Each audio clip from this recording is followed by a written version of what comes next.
एक बार कृष्ण बलराम कल का जो माखन था उसको इकट्ठा कर रही है कि गर्म करना है, घी बनाना है, इसका इकट्ठा कर रही है। कृष्ण बलराम माखन दिया, फेंक दिया, ये तो खट्टा है, ये नहीं, ताजा चाहिए। अभी भी लोती मथानी डाली, दही भी लगी मथने, अभी दे, मथना बाद में।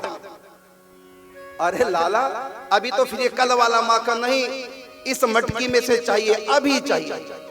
मैया कहने लगी मेरे बाप मुझको मथने तो दे। नहीं नहीं, मथना नहीं, इसी में से दे, अभी दे, बाद में मथती रहना, पहले माखन दे, याई में ते दे, याई में। मैया ने कहा मेरे बाप याई में ते कहां ते दूं, इसमें कहां है, अभी निकलेगा।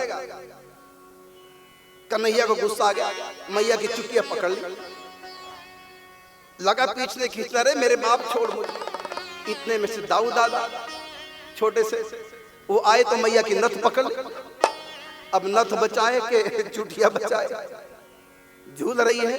मैया की मथानी बना दी, मैया अभी मक्खन निकलता।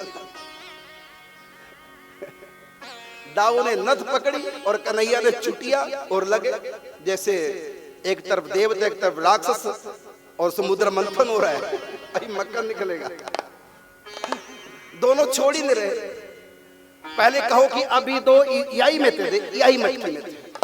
अरे मथूंगी तभी तो निकलेगा। नहीं नहीं, अभी जब तक नहीं कहोगी, वचन नहीं दोगी, इसी में से अभी दे रही हूं, तब तक नहीं छोड़ेंगे।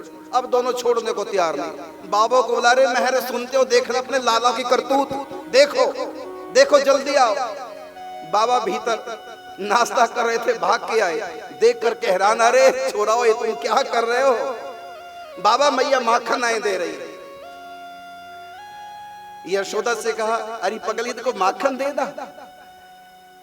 कहते इस मटकी से मांग रहे हैं, अब ये दही है, कहते इसी में से दे, और अभी दे, मथना भी नहीं, कहते बाद में मथते रहना, पहले माखन दे।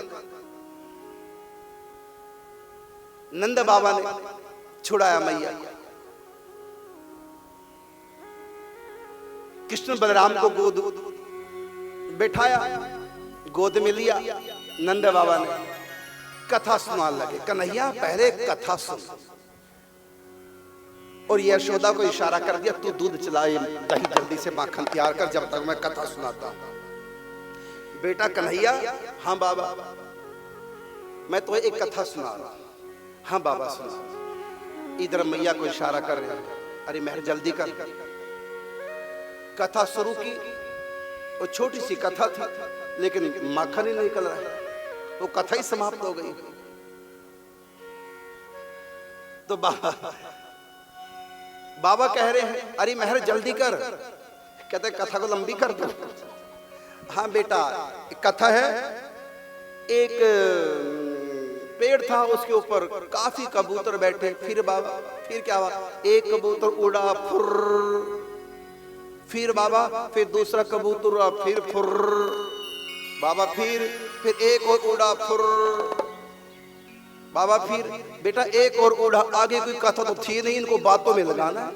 बेटा एक और उड़ा फुर्र बाबा, फिर बेटा एक और उड़ा। पे देर से पूछता है माखन निकला है कि नहीं? कहता अभी कथा लंबी कर, अभी निकल रहा है। फिर कृष्ण बलराम कहते बेटा एक कबूतर और उड़ा, बेटा अब की बात थोड़ा देरी से उड़ा।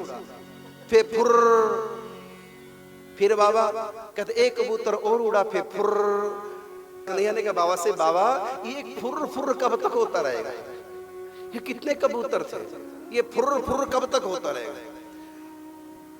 बाबा ने कहा जब तक तुम्हारे लिए तुम्हारी मैया माखन न निकाल दे, तब तक ये फुर्र फुर्र होती रहेगी। बाबा जल्दी से सबको इकट्ठे उड़ा दे, उड़ा दो, हमको भूख लगी है ना। बेटा एक एक उड़ेंगे, नहीं तो लड़ पड़ेंगे सारे। हाँ बाबा बात तो ठीक है। कैसे लड़ते हैं कबूतर? बेटा जैसे तुम दोनों भैया लड़ते हो ना, ऐसे लड़ते हैं। बाबा हम लड़के दिखाएं। अब दोनों की कुश्ती। अब नंद बाबा कहते बेटा जो जीतेगा पहले माखन उसको मिलेगा। अब दोनों युद्ध शुरू, और कहा बाबा की गोद में। बाबा को गिरा दिया और बाबा के पेट पे दोनों बैठ करके कुश्ती कर रहे हैं कृष्ण बलराम। बाबा हंसे, जब हंसे पेट फूले। जब पेट फूले तो कन्हैया कहने लगा भैया से हम लड़ेंगे नहीं, हम तो पेट पे बैठेंगे। ऐसे बैठ के जैसे गरुड़ पे ठाकुर जी बैठते हैं, मोटरसाइकिल पे एक इधर पांव एक इधर, पीछे पेट। बाबा हंसियो हंसियो।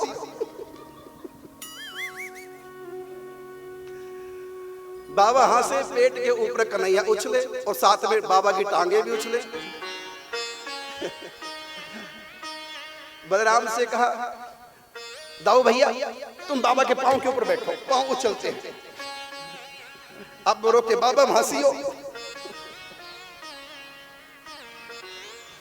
मैया यशोदा कहती बस हो गया, निकल गया माखन। फिर कन्हैया को माखन। ऐसे से ठाकुर जी लीलाएं करते हैं।